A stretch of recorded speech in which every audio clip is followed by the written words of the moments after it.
Welcome to Salem சமையல். இன்றைக்கி நம்ம பீஸாக்கு அப்ளை பண்ணுற பீஸா சாஸ் எப்படி ரெடி பண்ணுறதுன்னு பார்ப்போம்.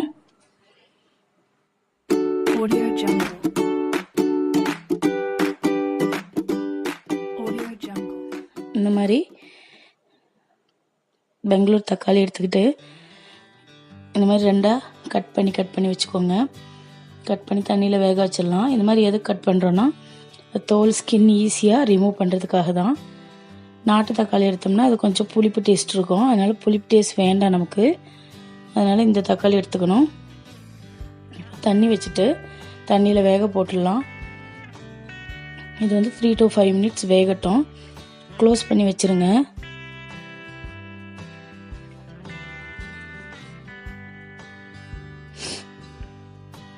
இப்போ பாருங்கள், வெந்துருச்சு. 4 minutes ஆயிடுச்சு, வெந்துருச்சு. பாருங்கள், ஸ்கின் எல்லாம் அதுவே ரிமூவ் ஆகி வருது. இது வந்து ஒரு பிளேட்டில் மாற்றிடலாம். இது லைட்டாக சூடு ஆறுனதுக்கப்புறம் ஸ்கின் எல்லாம் ரிமூவ் பண்ணிடுவோம்.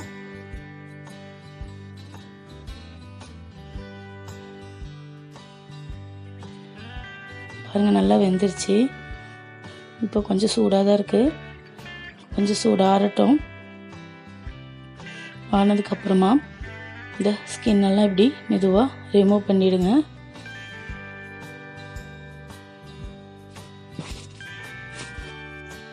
ஸ்கின் எல்லாம் நல்லா இந்த மாதிரி எல்லாத்துலேயும் தனித்தனியாக ரிமூவ் பண்ணிவிடுங்க. பண்ணிவிட்டு ஒரே ஒரு தக்காளி மட்டும் செப்ரேட்டாக எடுத்து வச்சுக்கோங்க.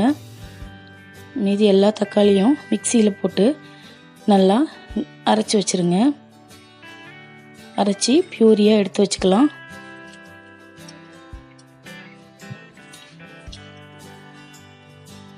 பாருங்கள், இந்த மாதிரி மிக்சியில் போட்டு இந்த மாதிரி நல்லா அரைச்சி எடுத்து வச்சுக்கலாம்.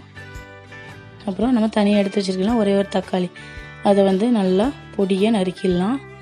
அது வெந்து போன நல்லா குழஞ்ச மாதிரி இருக்கும். நீங்கள்லாம் கட் பண்ணி வச்சுக்கோங்க. இந்த மாதிரி கட் பண்ணி எடுத்து வச்சுக்கோங்க. அந்த சாஸில் வந்து லைட்டாக கருக்குன்னு கடிப்படுறதுக்காக தான் அந்த ஒரு தக்காளி. இப்போ நீங்கள் 1 tablespoon ஆலிவ் ஆயில் இல்லைன்னா நம்ம எப்பவும் எண்ணெய் யூஸ் பண்ணுற எண்ணெய் எடுத்துக்கலாம். எண்ணெய் காஞ்சதும் ஒரு 2-3 பூண்டு பல் அது வந்து பொடியாக நறுக்கி வச்சுருக்கிறேன். அது நல்லா வதங்கட்டும். இந்த மாதிரி வதக்கலாம். வதங்கினதுக்கப்புறமா ரெட் சில்லி பவுடர் நான் 2 ஸ்பூன் போடுறேன். உங்களுக்கு காரம் கம்மியாக போகுதுன்னா 1 ஸ்பூன் நீங்கள் போட்டால் போதும்.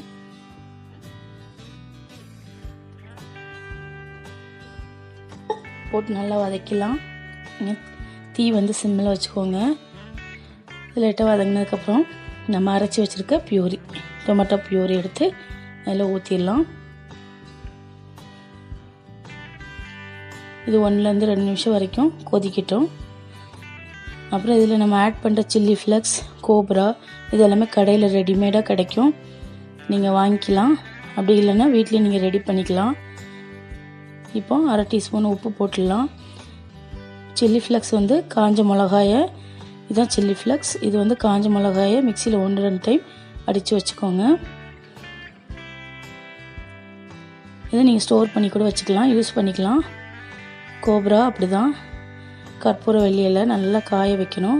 4-5 days காய வச்சு அதையே எடுத்து வச்சுக்கலாம். இல்லைன்னா ரெடிமேடாக கிடைக்கிது, நீங்கள் கடையிலேயே வாங்கிக்கலாம்.